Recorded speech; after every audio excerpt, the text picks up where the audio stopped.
من مهندسة إعلاميات إلى مقاولة في الدومين ديال الإي كوميرس لا لوجيستيك والديفلوبمون اون جينيرال.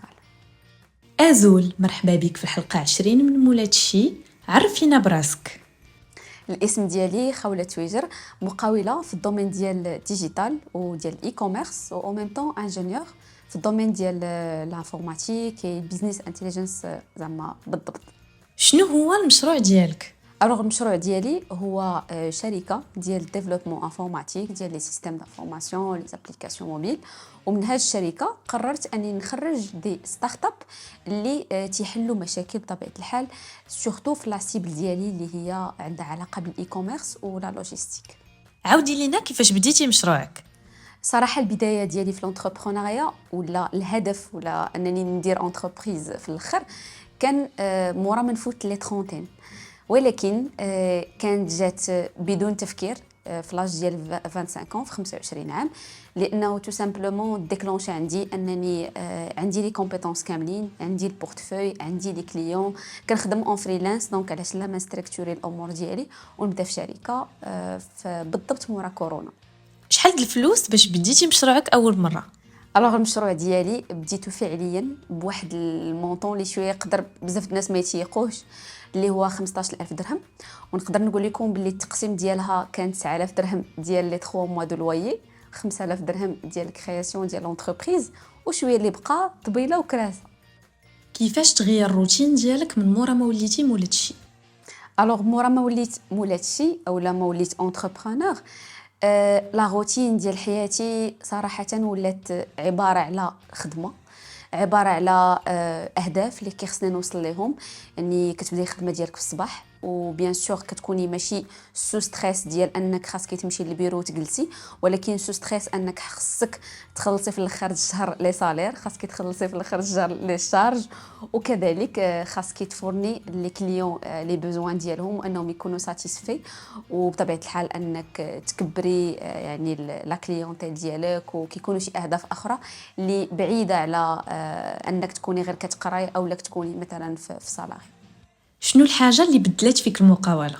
الوغ المقاوله بدلت فيه بزاف ديال الحوايج، اللي هي انه ما كاينش شي حاجه سميتها الفشل، واي حاجه فشلتي فيها فهي عباره على واحد الدرس.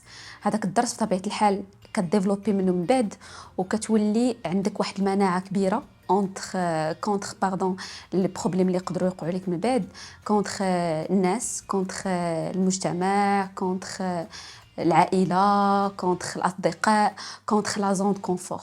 دونك كتولي واحد لا بيرسون جديده اللي ما عندهاش شي حاجه مستحيله. شكون اللي دعمك في بدايه المشوار ديالك؟ بصراحه اللي دعمتني في بدايه المشوار ديالي كانت هي ماما، لانها كانت في الوقت اللي كنت كنشوفها خايفه، هو في الوقت اللي كنت كنشوفها طرت هو الوقت اللي كنت كنشوفها كتيق فيا وكتقول لي الله يرضي عليك سيري دعواتي معك. والى يومنا هذا فوق ما كنجيب لها شي خبر مفرح، فوق ما كنجيب لها باللي راني وصلت لشي حاجه اللي بوتيتر كانت غتكون بعيده مازال، فكتفرح بزاف وكتبكي داك دموع الفرح، لانها كنقول بلي اليوم هي القوه ديالي، وهي لا بيرسون اللي كتخليني نهار بعد نهار نبغي نوصل للاحلام ديالي في واحد الوقت اللي مبكر شويه. قولي لينا شنو هي اصعب خطوه جاتك؟ اصعب خطوه جاتني هي الوقت اللي ما كنتش قادره انني نخلص ترونسبور، وما كنتش قادره انني نخلص اللوكال اللي كان عندي، وانا براسي ما كنتش قادره انني نمشي للبيرو لانه تو سامبلومون كان شويه بعيد عليا وما كانش عندي فلوس. دونك هذيك هي الوقت اللي ديكلونشات عندي واحد الحاجه، هي انني نفكر شنو هي الطريقه بسرعه اللي نقدر ندخل بها فلوس. وهذه هي الطريقه اللي خلاتني انني نديفلوبي بزاف ديال الحوايج في الشركه، وحتى في لا بيرسوناليتي ديالي، وحتى في طريقه الاقناع ديالي للكلاينت انهم يزيدوا يثقوا فيا اكثر، وكذلك انني نطلع شويه من لو نيفو ديال لا كاليتي ديال الخدمه، وحتى من لا كاليتي ديال لي كليون اللي تنخدم معاهم اليوم. دونك منين كطيح في دي سيتوياسيون اللي ما كتقدرش انك تغياجي من بعد او ما كتقدرش انك تلقى حل، خاصك ضروري تلقاه. دونك داكشي علاش خاصك تولي كتفكر شويه خارج الصندوق باش تلقى حلول جديده لحياتك ولا للمشاكل اللي كيوقعوا لك. باش تنصحي العيالات اللي باغيين يدخلوا المجال المقاوله؟ الوغ بغيت نقول للعيالات اللي باغيين يدخلوا المقاوله انهم يتيستيو راسهم وما يحطوش راس المال اللي كبير، لان ماشي كلنا تولدنا باش نوليو مقاولين، سينو شكون اللي غادي يخدم؟ وماشي كاملين تولدنا باش اننا نكونوا خدامين، لانه شكون اللي غيولي مقاول؟ داكشي علاش خاصني اوكي انا بغيت نولي مقاول، ولكن خاصني نتيستي راسي واش انا قادره للمقاوله. ولا عندي مثلا واحد راس المال اللي مهم وكبير، ما نمشيش نحطو نيشان في ان بروجي حيت نقدر نكون ما فهمتش داك البروجي مزيان، ولا ما اديوكيتش المارشي مزيان، ولا ما عرفتش شنو هو البوزوان. دونك نبدا بشويه وما نغامرش وما نحطش فلوسي كاملين باش من بعد ما نبقاش بلاش وندم. وكذلك تكون عندي الفرصه انني نخلق دي سوجي اخرين او مشاريع اخرين، او لا نرجع للسالاريا، ولا نتخذ القرار اللي صالح ليا وصافي. شنو هي التسهيجوات بالنسبه لك؟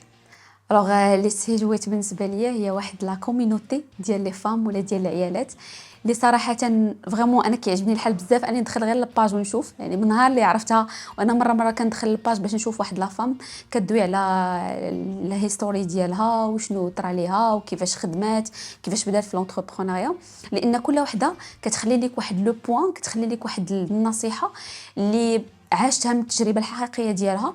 وكنتمنى ان شاء الله ان لو ريزو يزيد يكبر، وان ان شاء الله هاجر تكبر المشروع ديالها اكثر، وان الكونسيبت يزيد يكبر ويعرفوا كاع العيالات اللي في المغرب وعلاش لا في العالم العربي. حتى انت زعمي وبداي دابا.